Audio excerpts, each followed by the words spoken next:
You know, something I haven't been able to speak on yet, and I really want to hit up, are these latest Al-Qaeda and Bin Laden videos. Now, I haven't seen them posted on YouTube. I've seen the Bin Laden audio tape, and it's translated into, you know, American and, English. I don't want to sound too dumb. I'm not that smart, but, yes, English, translated to English. And, of course, they have Osama bin Laden acting as though, first of all, he's taking credit for the attacks. He's reminding us of 9/11 one more time. Let's talk about 9/11. I did it. I'm guilty. It's me, Osama. But then he takes the position of people who are against the war. So if you're against the war, you're with Osama bin Laden. You know, you knew. He says things like the United States needs to leave Afghanistan and Iraq, and the United States does need to leave Afghanistan and Iraq. But now if I say that I'm a bin Laden sympathizer.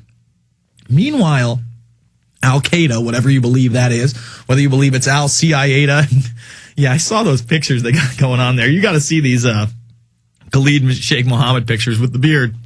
I mean, it is cartoon character-esque, folks. I mean, you could not get a more stereotypical Arab terrorist than what they're showing you in these photographs.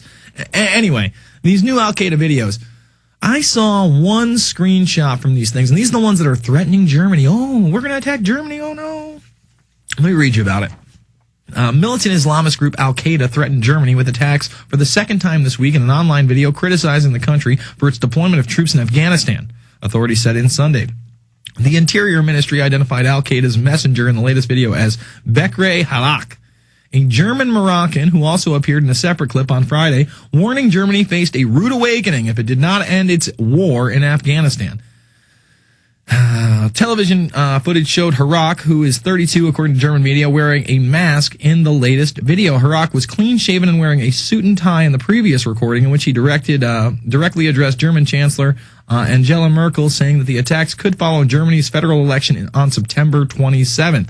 And you look at this guy, and it literally looks like the white Al-Qaeda we've all been hearing so much about. And right now, there's that controversy with this young guy who's supposedly a terrorist, and he was going to blow things up. And I'm reading in the paper he had marked out certain areas, big landmarks, fashion sites is out there. His father says he doesn't know what's going on.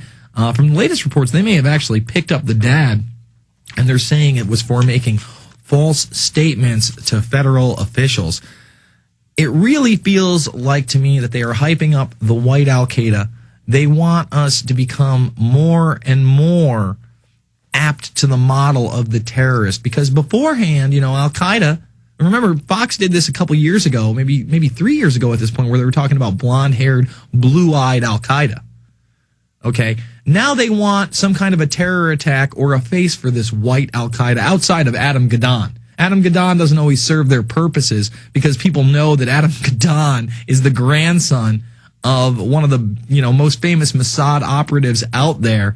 And I mean, if you don't understand that Adam Gaddan is working for intelligence agencies, you're very slow-witted indeed. That man is not Al-Qaeda. He does not believe what he's saying. He is there to provocateur the situation. But let's say another false flag attack does occur, and it's in a westernized nation such as Germany. It's in Europe. It's in Australia. It's in Canada. Well, then we're going to have to take note of this quote-unquote white Al-Qaeda, and everybody will become the enemy. If you think what happened after 9/11 is nightmarish, see what happens when more than 3,000 are killed in another nation. And this time it's white Al-Qaeda. It's not bin Laden. I'm sure it'll be bin Laden directed, since he's the boogeyman they love so much. We'll be back after this taking your calls. 888-201-2244. It's the Infowarrior with Jason Bermas, PrisonPlanet.tv, Infowars.com.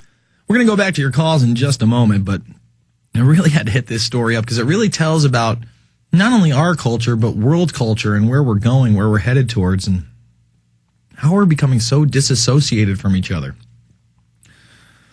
I don't even want to read the headline. If you're watching PrisonPlanet.tv, you'll see the headline. But let me just read this for you.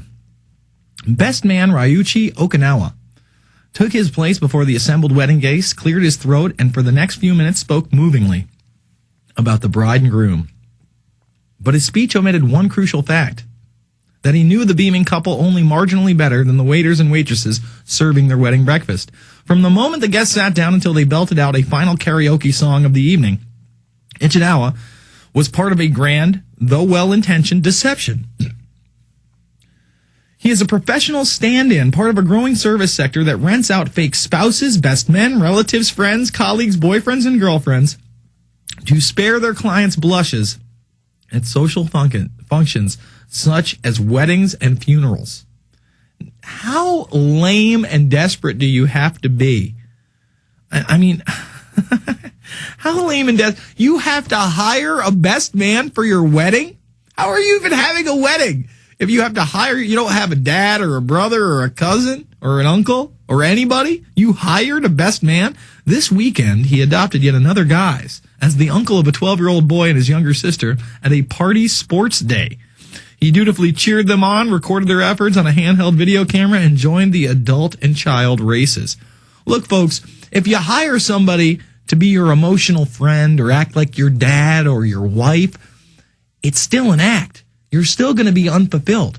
See, as human beings, what we're supposed to do is develop relationships with people other than to try to deceive ourselves into believing that we need that and that it's normal to have somebody act like your uncle and record you at a sports game, or somebody act like your best friend at what's supposed to be one of the most important days of your life at a wedding. And this is out of Japan, by the way. I should read the title now. Lonely Japanese find solace in rent-a-friend agencies. But I can see this coming to the United States. I mean, we already have escort services. This just takes it to the next level. This takes it beyond sex. This takes it to an emotional level. If anyone asked, he would introduce himself as the child's uncle, perhaps engage in small talk, then discreetly slip away. He is unlikely to ever again set eyes on his nephew and niece and his sister, a divorcee whose children were being bullied at school about their absent father. See, he's doing a good thing. He's stopping the bullies at the school. Give me a break. Okinawa launched this Hagamashi Tai, I Want to Cheer You Up agency 3.5 years ago after abandoning plans to become a qualified counselor.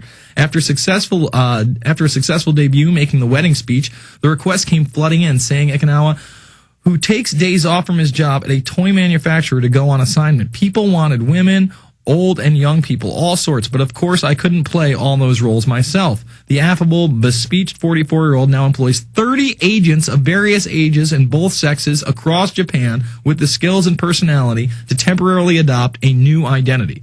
As the father of a boy who is in trouble at school, for instance, or the parents of a woman attending a formal matchmaking party. In recent months, demand has surged for bogus bosses among men who have lost their jobs, for colleagues among contract employees who never stay in the same job long enough to make friends. So they're also using it as a way to pad their resume. I mean, this has Bad News Brown written all over it. Look, deal with reality. Make real friends. Spend time with your real family. We'll be back after this taking your calls. It's the Infowarrior.